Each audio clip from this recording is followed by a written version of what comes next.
I obtained body camera footage in a records request that shows Lori Vallow brought a locked black box with her when she was extradited from Idaho to Arizona, and only she has the combination. These are from Kingman, and I didn't know if this was ever brought to your attention or if this was ever investigated, that the same numbers were being recorded over and over again. This is the first I'm seeing these documents. And there's good reason why people want to get inside, get that close-up look at Lori Vallow Daybell in the courtroom. We'll be able to see her demeanor. And of course, this is going to be a moment of truth for her when the judge hands out that sentence. How do you plan to meet all these strategies when you're down more than 500 officers? We need to be focused. It was detailed that performing high-quality initial investigation is part of this action plan. Shouldn't this already be happening?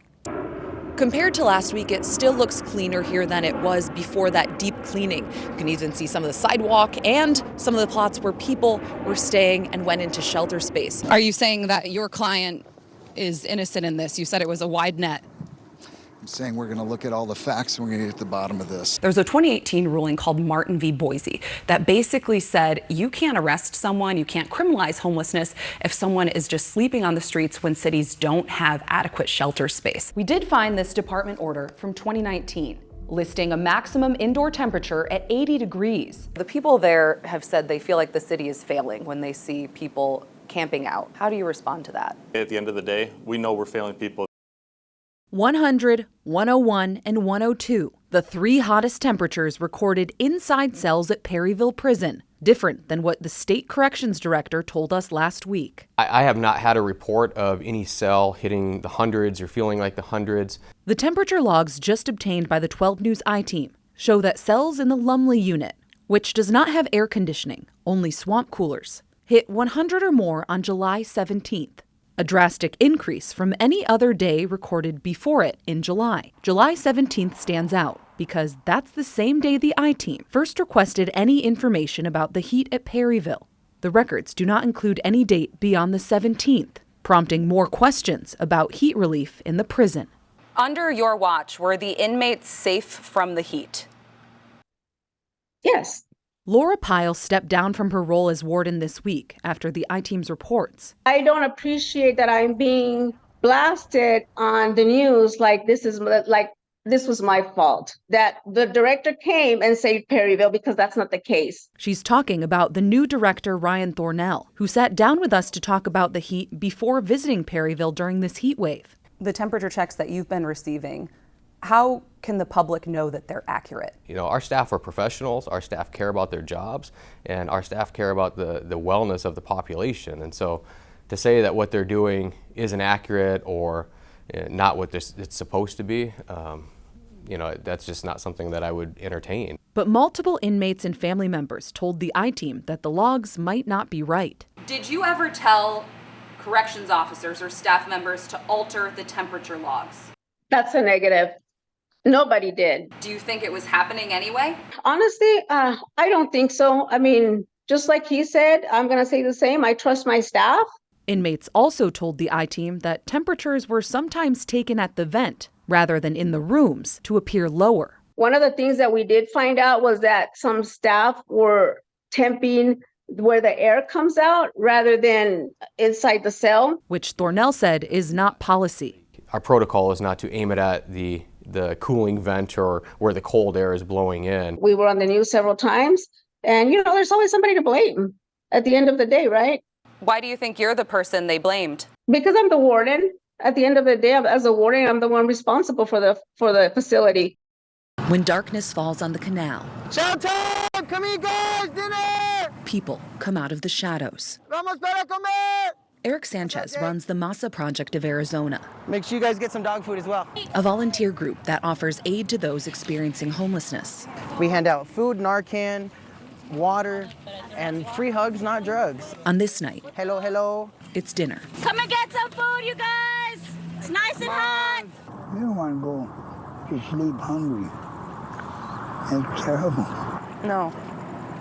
Have you had to go to sleep hungry a lot of nights? Yeah. Isaac says he's been homeless for the past 4 years, staying on the canal here near 23rd Ave and Indian School. I keep leaving this place and I come back. He says he's struggled with drugs and struggled with getting help. It's just like a big waiting list. Fall through the cracks like me. real hard. I don't think we're bad people. We just don't have a home to go to. Lacey says she's been out here since December after losing housing and not having enough money to pay bills. Not knowing where you're going to sleep at night makes it kind of hard to be planned and ready for what you're supposed to do the next day, if you didn't get robbed that night. So it's a lot to watch for out here. But this guy right here is amazing. He does more than just feed us.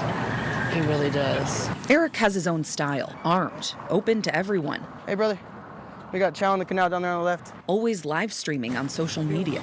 Welcome in, everybody. Viewer discretion is advised anytime we're out here. It's reality. But his grassroots efforts How many people would you say come through the line every night? Here, between 80 and 100. have become essential. And just looking at these people there, you know, they're living out of a shopping cart. They're obviously looking at their fentanyl, and it's a shock, you know, just experiencing this. It's a horrible reality, but something that we have to do and keep them alive. There needs to be more resources at night. 8 p.m. to 4 a.m., there's not really much. Do you see people out here that came from the zone area? A lot. For years, the Zone was Phoenix's largest homeless encampment. More than 1,000 people on the streets at its peak. Then, neighbors sued the city for not doing enough to keep the area clean and safe. And a judge ordered the city to close the encampment down. That happened last November, but it didn't mean homelessness just went away in Phoenix. The I-Team analyzed 16 months of data from the city, and after sifting out duplicates, found that calls for encampments, or people needing help with homelessness, went up in the months after the zone was cleared. Some people have said that people just moved to a different location. The problem just shifted out of the neighborhood. What do you say to those claims? Well, I definitely think that over the last decade, we have seen a huge increase in the number of people experiencing homelessness in our community. So what they're seeing and feeling is true. We are seeing more people experiencing homelessness. Rachel Milne with Phoenix's Office of Homeless Solutions. The city did successfully close all 15 blocks around the campus to camping. We made a commitment that we would offer every individual who was in that area an indoor place to go.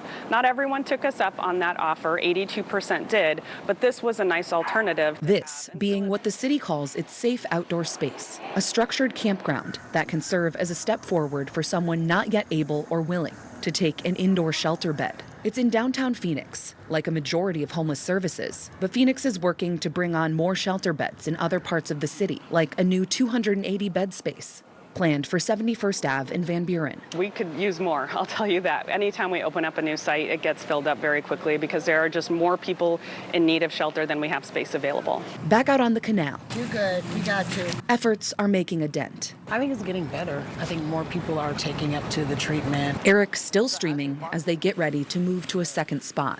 Living like this is addicting. He thinks the more visible the problem, the less likely people will get lost in the shadows. When I was going 40, it was way faster than I was. Because I remember thinking the guy was going way too fast to stop in time. In your opinion, should he have been able to see the pedestrians?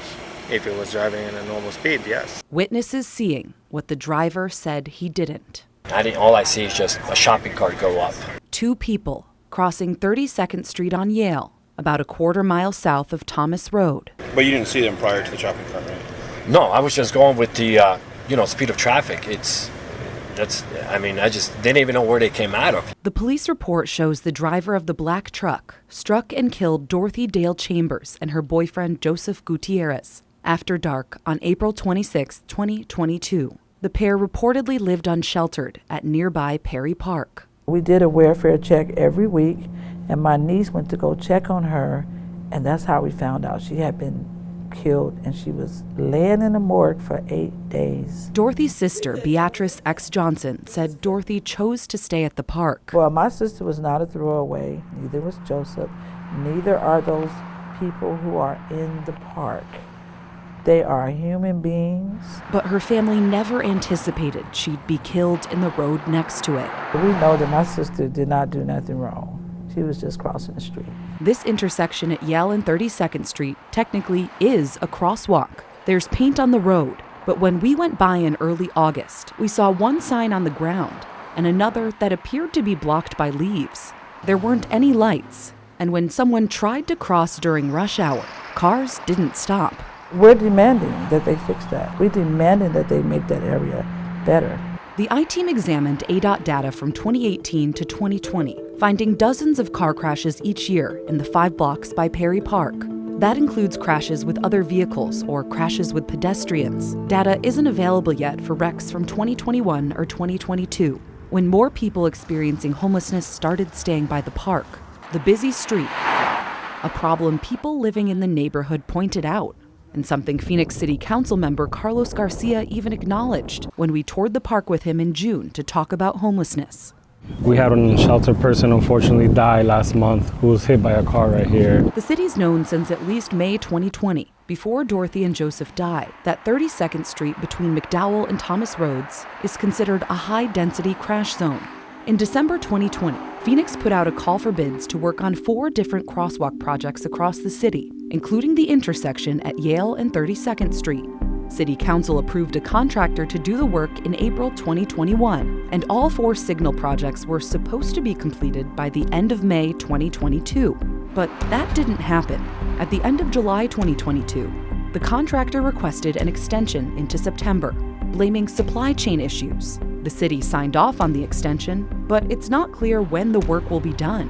As of the last day in August, 3 of the 4 projects don't appear to be operational. I just talked to her and she said, "I love you, little sis." Families like Beatrice's, mourning lives lost in an instant, while change is in slow motion. We don't want this to happen to any other family.